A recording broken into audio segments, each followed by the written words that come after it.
Okay, hold on. Let me see.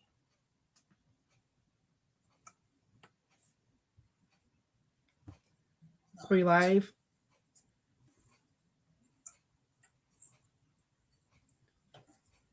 Are we live? Okay, we are. Welcome to this short stream. I kind of want to do this instead of a video because why not? So, we're talking about, Democrats, they could potentially be in trouble because they're seeming like they're going to make the same mistake. So, I'm going to share my screen. There we go. They just elected this guy as a new chairman of the party, and yeah, Minnesota, all this stuff. This could be interesting because they're doubling down. They're doubling down on this insanity that we said no at the ballot box. And stop sharing this. I might just share my whole screen.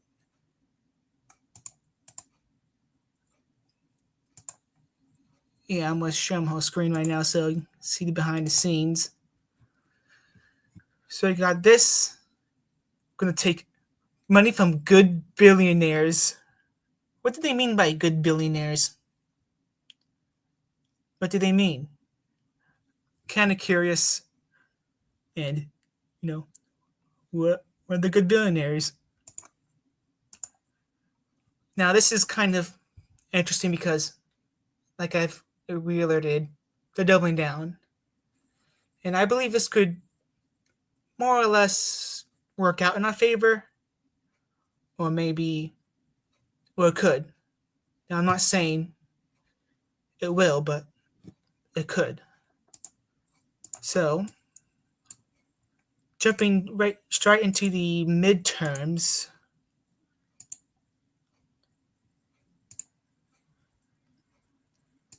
So I believe this is the correct thing. So fill out the ones that I know.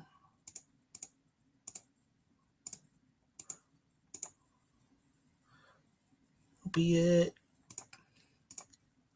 Boom, boom, boom.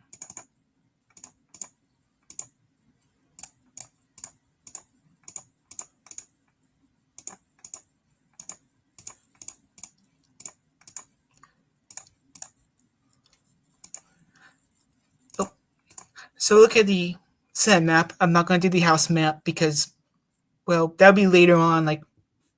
It depends what my fall looks like. It'll probably be in the winter where I bring out the House map and go deep down. But if you look, the Democrats not in a good shape in 26.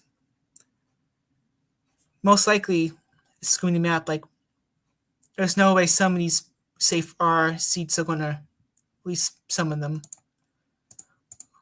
Collins, I'm going to do this. Sure, he's, not by underperforms, but just it polls bad in the beginning, but just ends up winning. And then North Carolina, they'll also go to Republicans. It's got these two, Michigan and Georgia. Now, depends on who they run. If they run someone competent in the Michigan seat, they'll be able to win that. Now, for Georgia, if Republicans run like a person like Kemp, they will win. No. MTG, no. Ossoff is kind of a weak right now, but if he ran against MTG, then he would most likely win. But Kemp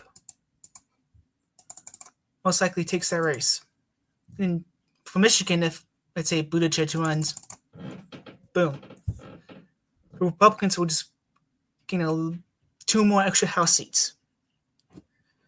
Like, the Democrats, they not only need to win Michigan and Georgia, they need to win North Carolina, Maine, Ohio, to even make it 50-50. And where else would they even win? I guess Alaska but I don't think they would knock out Murkowski. Like, they have to either go after Texas or Florida, which are impossible. So no matter what, they're not going to get a majority in the Senate. Now for the House, that's a little different because right now I'm still at the assumption that the whole roles are going to be reversed. We're going to see Democrats gain a 1 to 2 seat majority, and that's pretty much it. Because that usually happens during presidential years. Now, could this change? It could. It's been, I think, one time. Let me see.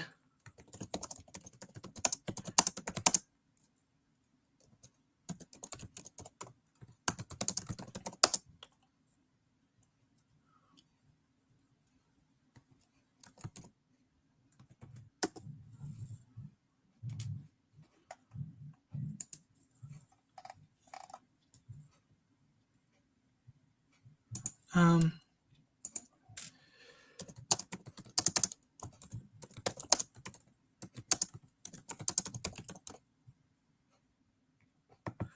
okay, I would come a party run.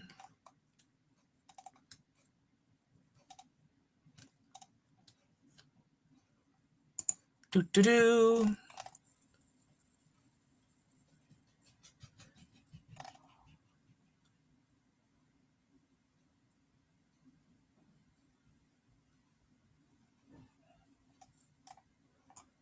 I can't really tell.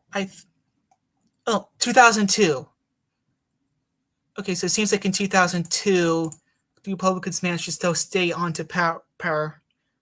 And of course, that was during I'm going to say the popularity of the Iraq and the Iraq War and the war on terror in general. So I think that's pretty, an unusual circumstance that the ruling party found themselves. I mean, could it happen in 26? It's too early to tell. It really depends if, on multiple factors. Because number one, we got, depends if those Trump Dem voters, switch to, full Republicans. Because that's where you kind of saw that in the last election, because a lot of people who voted for Trump still voted Democrat down ballot. And I guess, and it also depends on the economy. If the economy really booms, that's per se, then it could bode well. But most likely, it's going to be a very slim majority for the Democrats. Now, on to the 2028, because, oh boy, we got some of these weird, early push polls for the Democrat primary. Harris is leading them. And get this, the only sensible person really in this whole, polling list that could pose a threat to, the Republican, and I'm going to assume it's going to be Vance, would be Shapiro. But yet, he's polling below AOC or Pete Buttigieg. You can obviously, I think this is more, indicative to a recency bias, but let's say they decide to run Harris again for the 28 election. I know my last stream, it was a fun prediction stream, but we're just going to go over. So for the candidates, someone Kamala Harris, and I'm going to, for the vice president, I'm just going to put Chris Murphy, the standard white guy, on a ticket. Then for the Republicans, J.D. Vance. And I'm just going to put Marco Rubio as always a stand-in.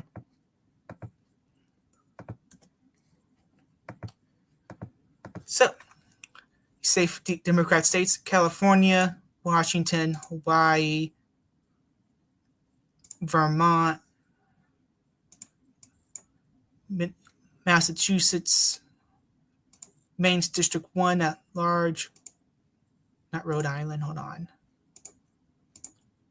DC, Maryland, and then Delaware. Safe Republican, Alaska, Utah. Basically, all these plain states.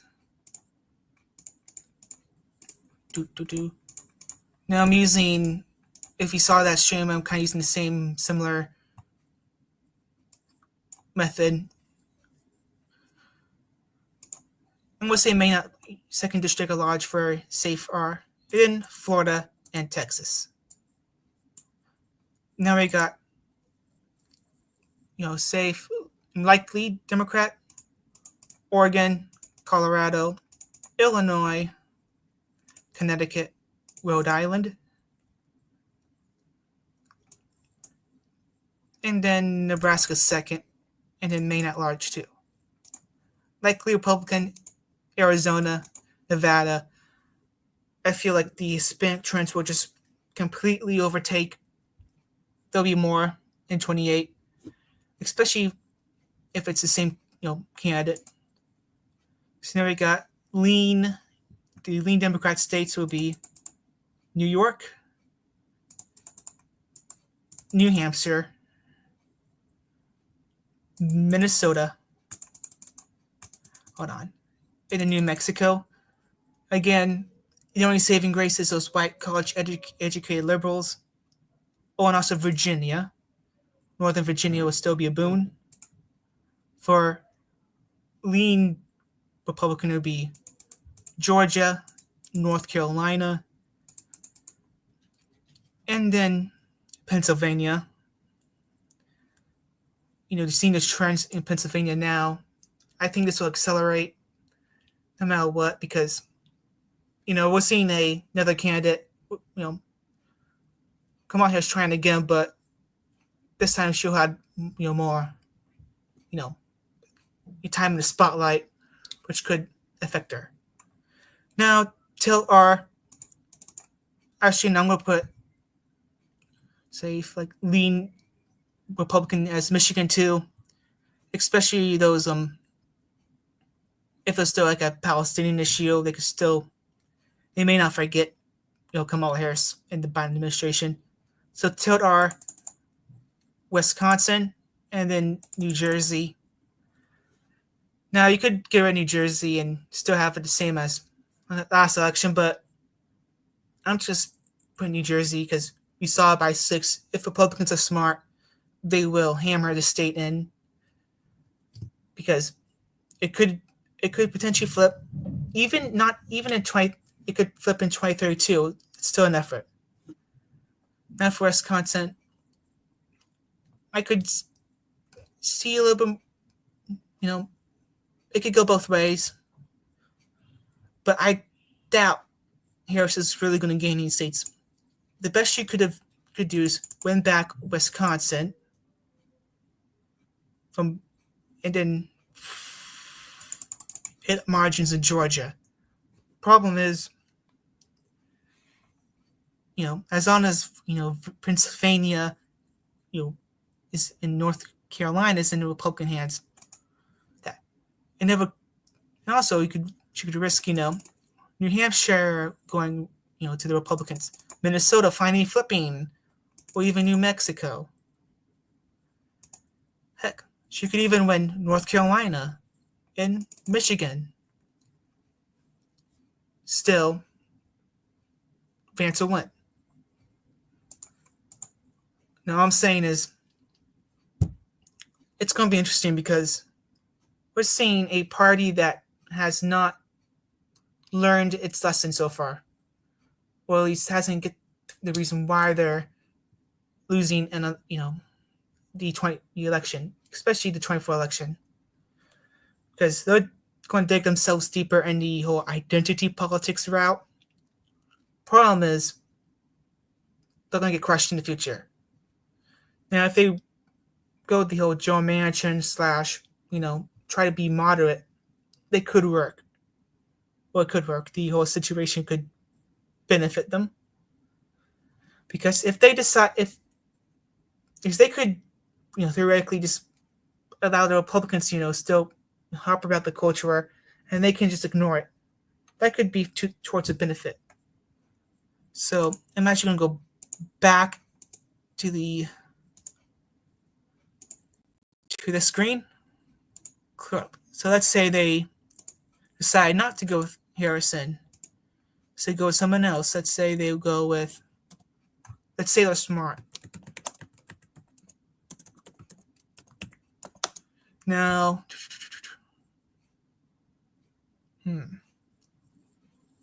problem is, who would the vice president be?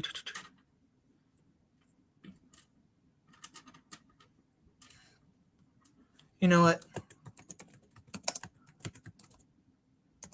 Let's just say that. Let's give Warnock Shapiro's VP. I believe that all these will be, safe Democrat, boom.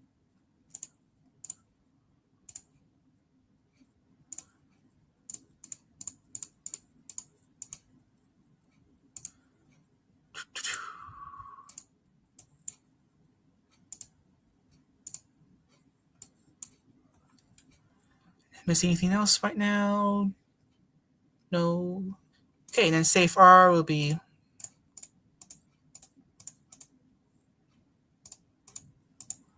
all of these states.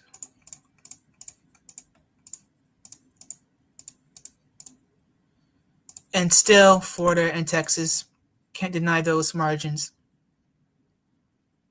Now, for likely Democrat, they'll go Maine at large, Minnesota, New Mexico, Virginia, and New Hampshire.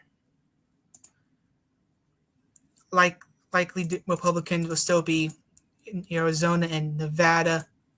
However, there was an edge. I'm going to give the safe, lean Democrat would be New Jersey, then Georgia, because the only reason I guess to choose Warnock is to max out the turnout in Georgia, which could boost them.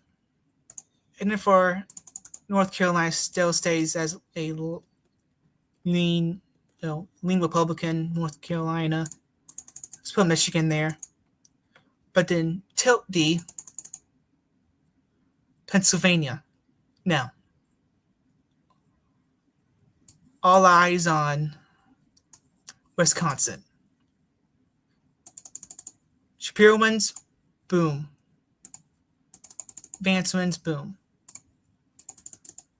But he could obviously max out all those suburban, urban areas, and could even do about those rural areas. Or they could,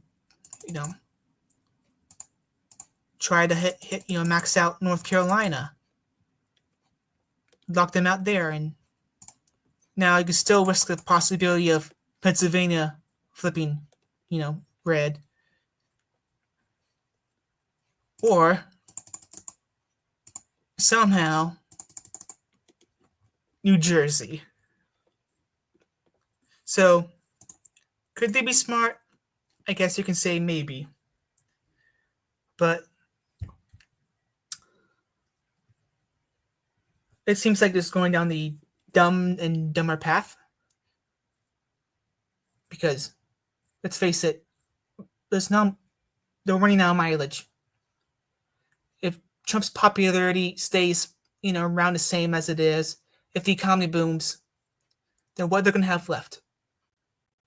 They're not going to really have anything to attack Trump fully on, unless they could completely fall apart. Well, not worry, but people will start not taking them seriously because, hey, the economy's doing well. Why are you attacking the president? He did what he did. He said he was going to do. So, now for Republicans, we just gotta cross our fingers that, they implode on each other. Because guess what? It'll be easy for us. Well, I say easy, but never underestimate the Republicans and the congressional level to mess things up. So anyway, I hope you all enjoyed this short live stream. Hope you guys have a rest of a good night, afternoon, or morning, wherever you're at. Stay safe.